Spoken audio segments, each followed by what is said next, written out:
Սրբազան հայր, ինչպես եք գնահատում նախ հարուցված քրեական վարույթը եւ դատական նիստերի դահլիճում ինչ տեղ ունեցավ, ձեր կարծիքով դատավորը ինչու ինքնաբացարկ հայտնեց։ Նախ հարուցված այսպես կոչված քրեական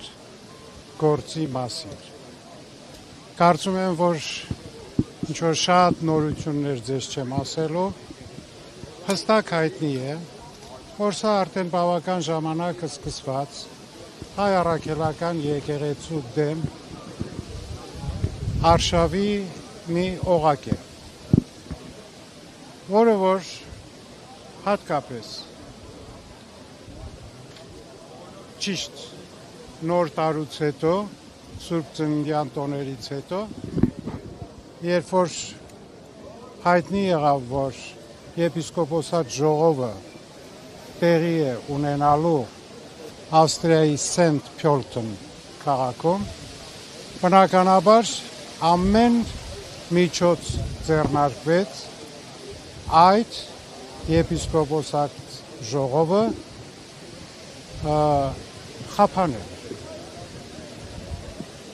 եւ կարծես թե առիթ եղավ, որի համար Գերագույն հոգևոր խորհրդի 6 անդամ եպիսկոպոսների եւ քիչ ավելի ուշ Վեհափառ հայրապետի ելքը երկրից արգելվեց։ Սակայն շատերին իցավ, եպիսկոպոսատ ժողովը որպես խավակ տեղի ունեցավ լիովին իր խոսքը ասելով, իր կամքը արտահայտելով եւ լավ հիշում եք այդ եպիսկոպոսած Սենտ Փյոլթնի հավաքի մեր համորեն եպիսկոպոսների հայտարարությունը նայել։ Սա մի էտապ էր, որը որ շատ արագ կարված մի գործի հիման վրա էր։ Եթե չեմ ուզում մանրամասնել հիմա ձեզ, բայց կարող եք մեր փաստաբաններից վերցնել այդ գործին ընթացք տալու եւ վճիռներ բերելու ժամանակագրությունը։ Եվ կտեսնեք, որ ընդամենը մի քանի օրվա ընթացքին, եթե մեջից նաեւ շաբաթ կիրակի օրերը հանում են, մոտավորապես 3 օրվա ընթացքին ընդունվեց բողոք հայցը,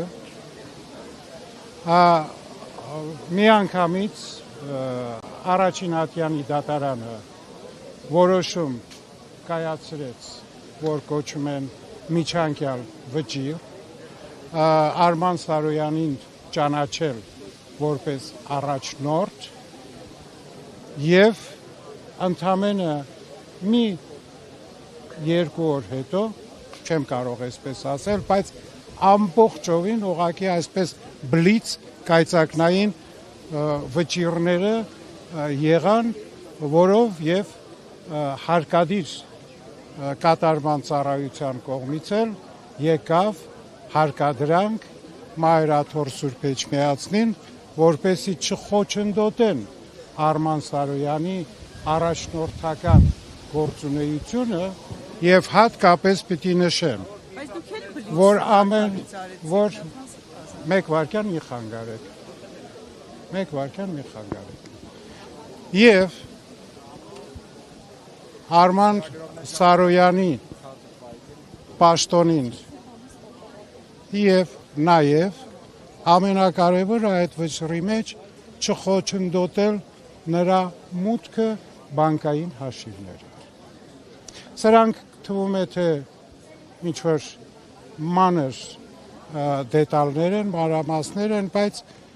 մեր փաստաբաններից կարող եք լիովին վերցնել այդ ամբողջ ժամանակագրությունը եւ այդ դատական քայլերը։ Եվ բնականաբար հունվար 27-ին, երբ որ Արման Սարոյանը հռչակվեց կարգալույց եւ քանի որ եպիսկոպոսի կարգալույցությունը ոչ թե ինչ որ ձևով քննարկվում է եւ հետո առաջարկը կամ քննության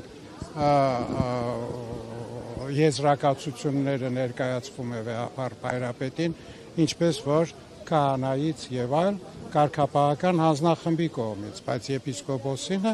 անպայմանորեն լինում է եպիսկոպոսների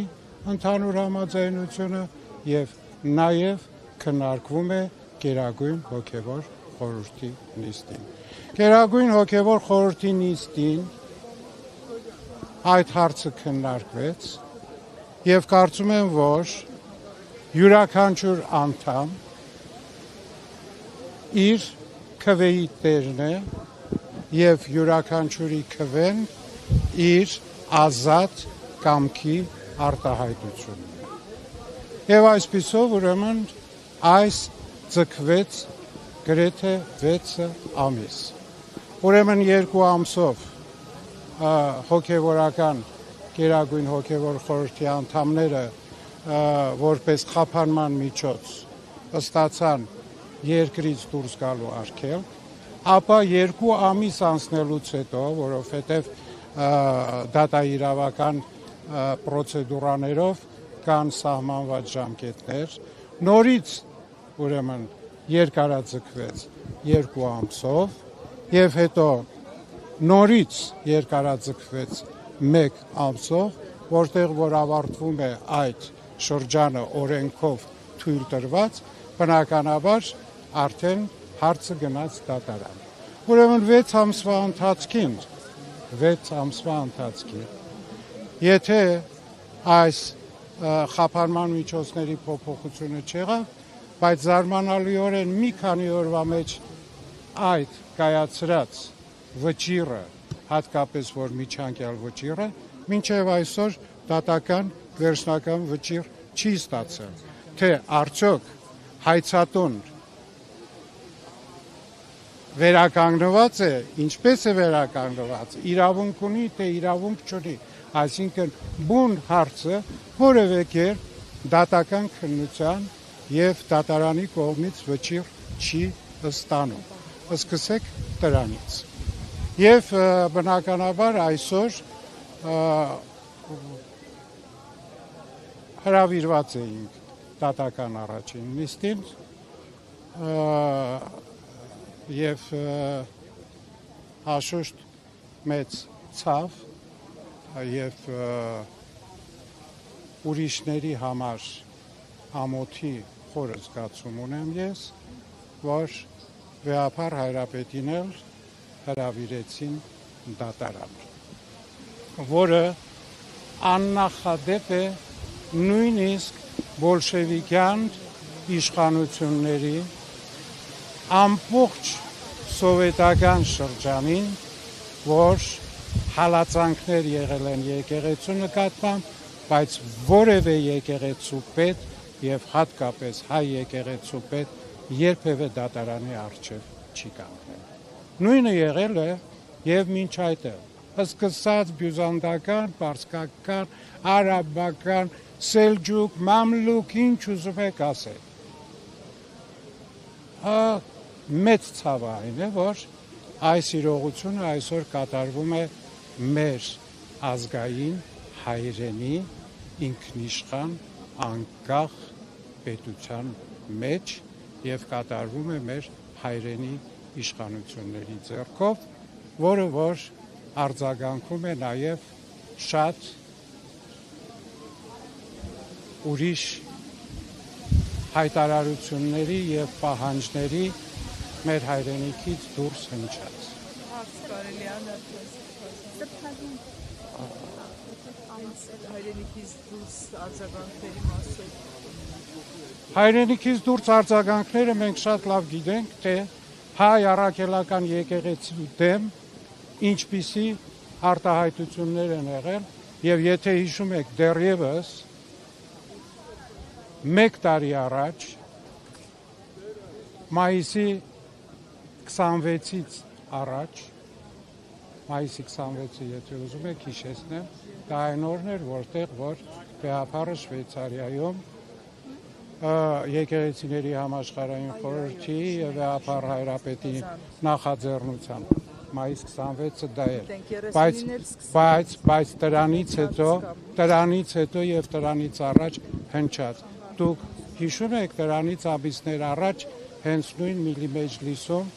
իրենց падգամավորներից Գանջալիևի հայտարարությունը, որ Հայաստանի իշխանությունները շատ շտապ պիտի ձերբազատվեն հայ առաքելական եկեղեցուց եւ Սփյուռքի Այո, ազդեցություններից։ հիշում եք, Նաթան Սրբազանես ամեն ինչի մասին 1 տարուց ավելի է խոսվել է, ուրիշ հարց ունեմ, եթե կարելի է։ Չէ, ես ձեր հարցին եմ պատասխանում։ Բոլորովին դեռ հարց չեմ հասցրել։ Չէ, դեռ ասի որ Չէ, թողեք ասեմ, չեմ հարցնում։ Երկու օր է վեհապար աջակցության տարբեր խոսքեր ստանում դրսից եւ Անտիլիասից եւ Երուսաղեմից հնչել են տեքստեր դատապարտող, իսկ Պոլսից ոչ, ինչպես եք գնահատում Մաշալյան պատվիրակությունը։ Հուսով եմ, որ դեռևս նամակը տեղ չի հասել։ Ասում են նա է հավակնորդը կաթողիկոսի Սրբազան, նման տեղեկություններ լսել եք։